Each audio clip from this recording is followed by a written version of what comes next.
دینی ماحول سے دوری، نصیحت کا ماحول، دروس کا ماحول، علماء کی بات، واعظ، نصیحت، خطبہ، قرآن و سنت کی بات، قیامت کا ذکر، نیکیوں پر کیا ملے گا، گناہوں پر کیا سزا ہے، اس ماحول میں جب انسان سانس لیتا ہے تو اس کے دل پر اس کا بار بار بار بار بار اثر پڑتا ہے اور دل نرم ہو جاتا ہے، نہیں تو دل سخت ہونا شروع ہو جاتا ہے۔ کیوں؟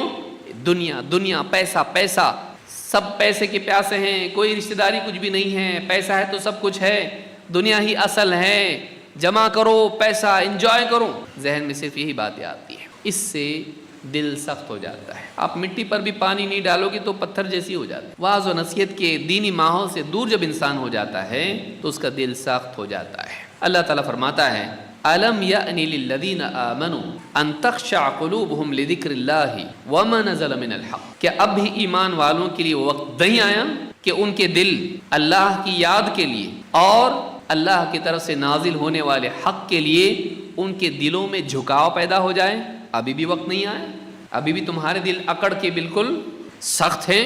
وَلَا يَكُونُوا كَالَّذِينَ أُوتُوا الْكِتَابَ مِنْ قَبْلُ فَطَالَ عَلَيْهِمُ الْأَمَدُ فَقَسَتْ قُلُوبُهُمْ وَكَثِيرٌ مِّنْهُمْ فَاسِقُونَ، اور ان لوگوں کی طرح یہ نہ ہو جائیں، ایمان والے ان لوگوں کی طرح نہ ہو جائیں جو ان سے پہلے کتاب دیے گئے تھے، جنہیں ان سے پہلے کتاب دی گئی تھی، لیکن فَطَالَ عَلَيْهِمُ الْأَمَدُ، تو ان پر نبیوں کے جانے کے بعد ایک لمبا زمانہ گزرا، فَطَالَ عَلَيْهِمُ الْأَمَدُ فَقَسَتْ قُلُوبُهُمْ، تو ان کے دل سخت ہو گئے، وَكَثِيرٌ مِّنْهُمْ فَاسِقُونَ، اور ان میں سے بہت سے لوگ فاسق ہی فاسق ہیں۔ فَطَالَ عَلَيْهِمُ الْأَمَدُ، نبیوں کا دور تھا، نبیوں کی مجالس تھی، واعظ و نصیحت چلتا تھا، دلوں پر اس کا اثر ہوتا تھا۔ نبی دنیا سے چلے گئے، وہ ماحول ختم ہو گیا، پھر ایک لمبا زمانہ جب گزرا، اس ماحول سے محرومی کے ساتھ دل سخت ہو گئے۔ یہ جو دینی مجالس ہیں یہ صرف ہمارے نالج کے بڑھانے کے لیے نہیں ہے، اگر کوئی صرف علم کے لیے آتا ہے تو وہ بیوقوف ہے۔ دینی مجالس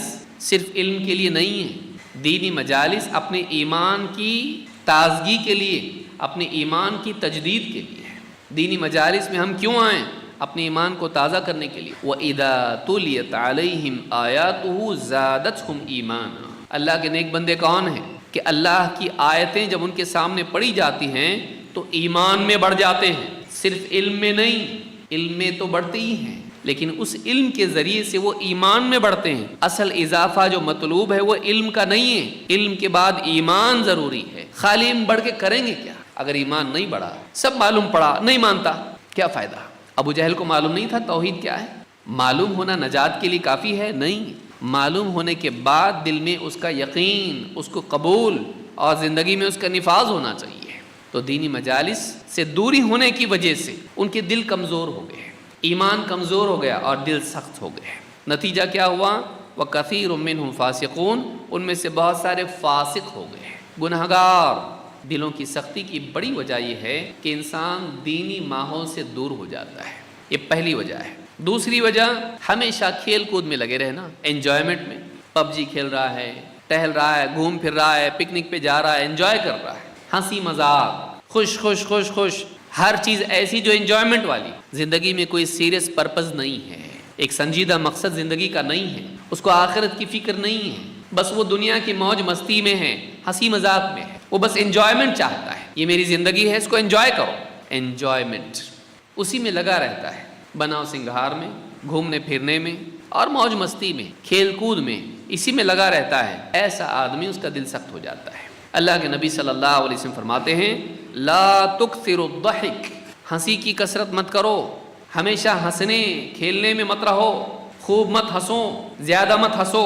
فإن کثرة الضحک تمیت القلب، اس لیے کہ زیادہ ہنسنا دل کو سخت کر دیتا ہے، دل کو مردہ کر دیتا ہے۔ ہنسی کے وقت ہنسی ٹھیک ہے، لیکن یہ کہ زندگی میں سیریسنس ہو ہی نہیں، ہر بات میں مذاق ہو، ہر بات کو انجوائے کرے آدمی، زندگی میں کوئی ایسی بات نہ ہو کہ واقعی وہ آخرت کے بارے میں بھی سوچتا ہو۔ تو ہنسی کی کثرت دل کو مردہ کر دیتی ہے۔ ابن ماجہ نے اس کو روایت کیا ہے۔